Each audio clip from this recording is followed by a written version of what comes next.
Welcome friends in our new blog. आज है देव उत्थान एकादशी। वैसे तो देव उत्थान एकादशी कहा जाता है, लेकिन हमारी लोकल जो भाषा है उसमें देव उत्थान एकादशी कहा जाता है।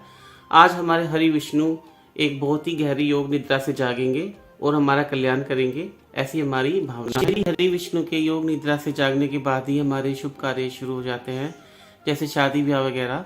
और आज ही हमें शादी का एक मौका मिल गया है। आज के दिन ही योगिता की सबसे छोटी और सबसे प्रिय बुआ के लड़के की शादी है, अंकित की।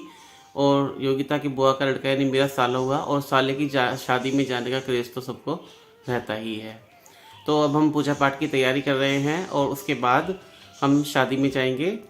तो बहुत ज़्यादा टाइम हमें नहीं मिल पा रहा है तैयारी के लिए, तो जो कुछ भी टाइम मिल रहा है उसी में हम तैयारी करते हैं और आपको दिखाते हैं कि हमारे यहाँ जो योग विष्णु के जो भगवान जी के जगाने की जो परंपरा है, हम किस विधि विधान से पूजा पाठ कर रहे हैं, वो सब हम आपके साथ शेयर करने वाले हैं इस ब्लॉग में। दोस्तों, कुछ असनातनी लोगों के द्वारा ऐसी पोस्ट भी पढ़ी है मैंने सोशल मीडिया पे कि आपके सारे त्योहार चले गए हैं और आपके भगवान सोते रह गए। जब आपके भगवान सो रहे हैं तो आपने ने किसकी पूजा पाठ की? तो मैं उन लोगों को बता देना चाहता हूँ अपने ब्लॉग के माध्यम से, जो कि हमारे भगवान है श्री हरि विष्णु है, वो चिर निद्रा में लीन होकर नहीं सोए हैं, वो केवल योग निद्रा में सोए हुए हैं। चिर निद्रा में सोने का काम तो मनुष्य का है, घोड़े गधे ऊंट बेचकर हम सो जाते हैं। लेकिन जो हमारे हरि विष्णु हैं, उनको पूरे संसार की चिंता है, उनके ऊपर पूरे संसार के पूरे ब्रह्मांड के पालन का, उसके संचालन का भार है। तो वो अपने डेली रूटीन से कुछ समय निकालकर योग निद्रा में चले जाते हैं और मनन और चिंतन करते हैं कि आगे संसार को कैसे चलाना है, कैसे सारी परंपराओं को निभाते हुए पूरी सृष्टि का संचालन करना है। वो योग निद्रा में रहते हुए भी सब देख रहे हैं कि हम क्या पूजा पाठ कर रहे हैं, क्या अच्छे गलत कर्म कर रहे हैं। तो उसी के अनुसार वो योग निद्रा से जाकर हमें अपने कर्मों के अनुसार जो भी हम कर्म करते हैं इस दौरान, उसके अनुसार हमें फल देने वाले होते हैं। तो जो हमारे हरि विष्णु जी हैं, वो चिर निद्रा में होकर मगन होकर नहीं सोते हैं, वो केवल योग निद्रा में सोते हैं और उस दौरान वो कैलकुलेशन और मनन करते रहते हैं कि किस तरह संसार का संचालन करना है। इस बात को आप इस उदाहरण से समझ सकते हैं कि जो हम पुरुष होते हैं, हमें भी कभी ना कभी योग निद्रा का सहारा लेना पड़ता है। जैसे कि हमारे परिवार में कोई संकट या कोई गहरा खर्चा जब हमें लगता है कि हमारे परिवार में कोई संकट आने वाला है, कोई या आर्थिक खर्चा होने वाला है, बहुत ज़्यादा खर्चा होने वाला है, बच्चे की सेमेस्टर की फीस भरनी है, या जैसे कि आजकल जो इनकम टैक्स कटने के महीने आने वाले हैं, तो हम कभी ना कभी योग निद्रा का सहारा लेते हैं इन सब से निकलने के लिए, अपनी कैलकुलेशन करने के लिए। और इन परिस्थितियों को हम कैसे सामना करेंगे, इन सब के मनन करने के लिए हर पुरुष सदस्य को कभी ना कभी योग निद्रा का सहारा लेना ही पड़ता है। हम आंख बंद करके थोड़ी देर लेटे रहते हैं और अपनी जो संकटें हैं, अपनी मुसीबतें, अपने खर्चों को कैसे हम बैलेंस करेंगे, कैसे उनका सामना करेंगे, इन सब की हम प्रोग्रामिंग करते रहते हैं। और हमारी बीवियों को लगता है कि हम आजकल बहुत ज़्यादा सो रहे हैं, जबकि हम सो नहीं रहे होते हैं, हम योग निद्रा में होते हैं। तो इसी तरह हमारे जो पालनहार हैं, हमारे जो भगवान विष्णु हैं, वो भी योग निद्रा में जाकर हमारे आने वाले संकटों से बचाने के लिए पृथ्वी को या सृष्टि को, उन सब का वो कैलकुलेशन करते हैं। तो आपको समझ में आ गया होगा कि हमारे जो भगवान विष्णु हैं वो सो नहीं रहे हैं, वो केवल योग निद्रा में है। योग निद्रा में रहकर ही हमारे आने वाले संकटों से बचाने के लिए वो अपना मनन कार्य करते हैं। तो बहुत से पुरुष सदस्य मेरे इस विचार से सहमत हो गए होंगे कि हर पुरुष सदस्य को कुछ ना कुछ योग निद्रा में जाते हैं कभी ना कभी। लेकिन कुछ ऐसे भी हमारे दोस्त होंगे जो इस बात से सहमत नहीं होंगे। तो मैं उनको बता दूं कि साल के जो 3 ऐसे मौके मिलते हैं जब हमें योग निद्रा का सहारा लेना ही पड़ता है। 3 ऐसे मौके हमारे सामने आते हैं कि हमें योग निद्रा में जाकर उनसे बचने का, उनका सामना करने का हमें फैसला लेना पड़ता है, हमें तैयारी करनी पड़ती है कि हम उनको कैसे फेस करेंगे। तो सबसे फर्स्ट है वो होता है बीवी का बर्थडे। तो बीवी के बर्थडे से कुछ दिन पहले हम जो पुरुष होते हैं, जो मर्द होते हैं, वो कभी ना कभी योग निद्रा में जाते ही जाते हैं और हम प्रोग्रामिंग करते हैं कि जो बीवी का आने वाला बर्थडे है, कितना खर्चा होने वाला है, वो उदास ना हो जाए। अगर हम भूलने का नाटक करें तो क्या पता हम खर्चों से बच जाए, लेकिन फिर हम उसे कैसे मनाएंगे। तो इन सबको फेस करने के लिए हम योग निद्रा का सहारा लेते हैं। दूसरा मौका होता है हमारी शादी की सालगिरह। उसकी प्रोग्रामिंग करने के लिए भी हम कुछ हफ्ते, कुछ महीनों पहले से योग निद्रा में जाकर हम ये सब जो प्रोग्राम है वो सब बनाने लगते हैं कि कितना खर्चा होगा, कितने गेस्ट आएंगे, वो सब अपने पूरे के पूरे ससुराल वालों को ना बुला लें या पूरे अपने फ्रेंड्स को ना बुला लें, बहुत ज़्यादा खर्चा होगा। तो इन सब के लिए भी हम योग निद्रा का सहारा लेते हैं। और जो थर्ड है और सबसे इम्पोर्टेंट है वो है करवा चौथ का त्यौहार। इस त्योहार हर लड़का या जिसकी नई नई शादी होती है या बहुत दिन हो गए शादी को, वो लोग भी योग निद्रा का सहारा लेकर इस त्यौहार की प्रोग्रामिंग जरूर करते हैं। इससे कोई भी इनकार नहीं कर सकता। तो वही सब हमारे भगवान विष्णु करते हैं। आशा है जो लोग ये कहते हैं कि आपके देव सो गए हैं, आपके देवता सो रहे हैं, तो किसकी पूजा कर रहे हो, उनको जवाब मिल गया होगा।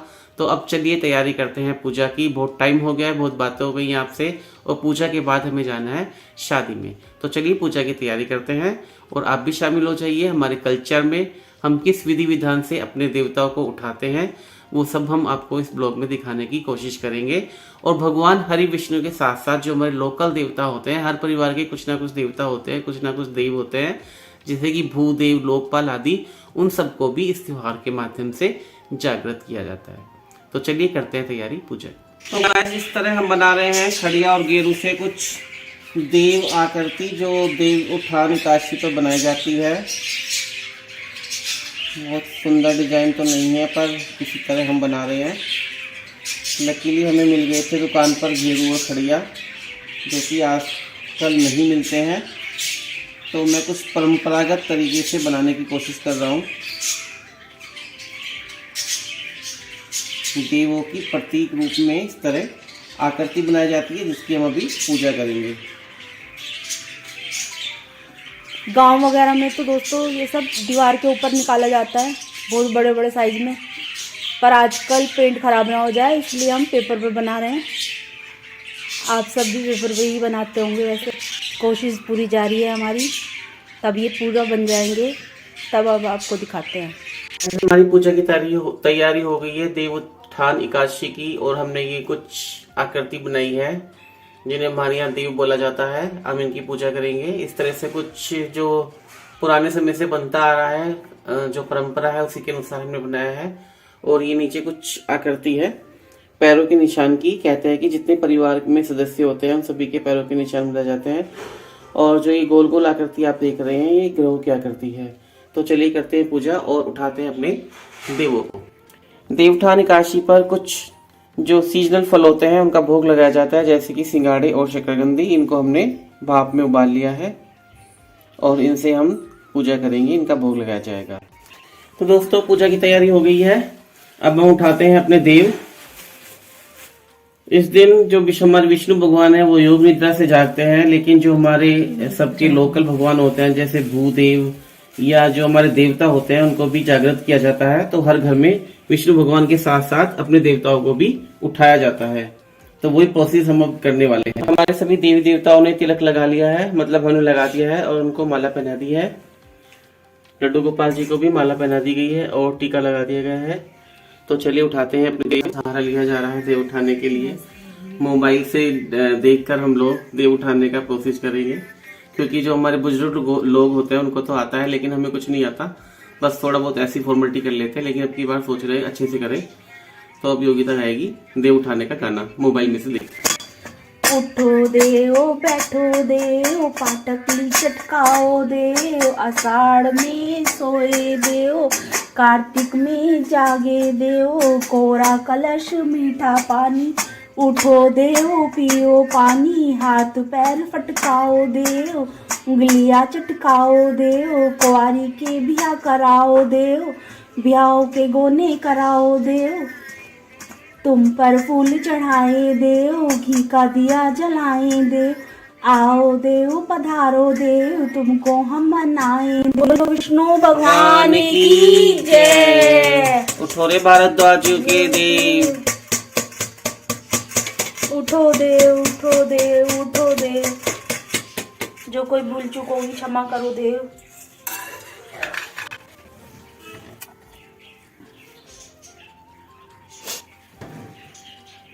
और इस दिन पीली मिठाई का भोग लगाया जाता है, तो इसलिए हम लाए हैं लड्डू।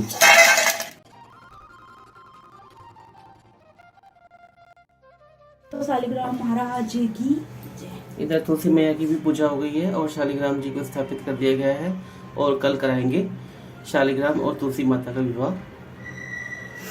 जय हो तुलसी माता की जय। परिक्रमा कर लेते हैं।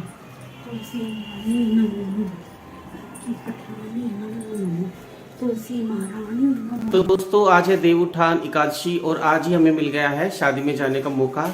मेरे साले की शादी है और हम सब तैयार हो रहे हैं। तैयार होकर आपसे मिलते हैं कि हमने आज क्या पहना है और हम कैसे दिख रहे हैं। तो मैंने तो आज ये कोट पहना है और ये है थोड़े से काही कलर का। ये पहले से रखा हुआ है लेकिन पहना पहली बार है।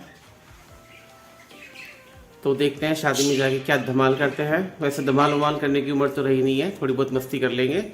तो शादी में जाने से पहले इस ब्लॉग का कर देते हैं यहीं पे एंड और कल मिलते हैं एक नए ब्लॉग के साथ। राधे राधे, जय श्री कृष्णा।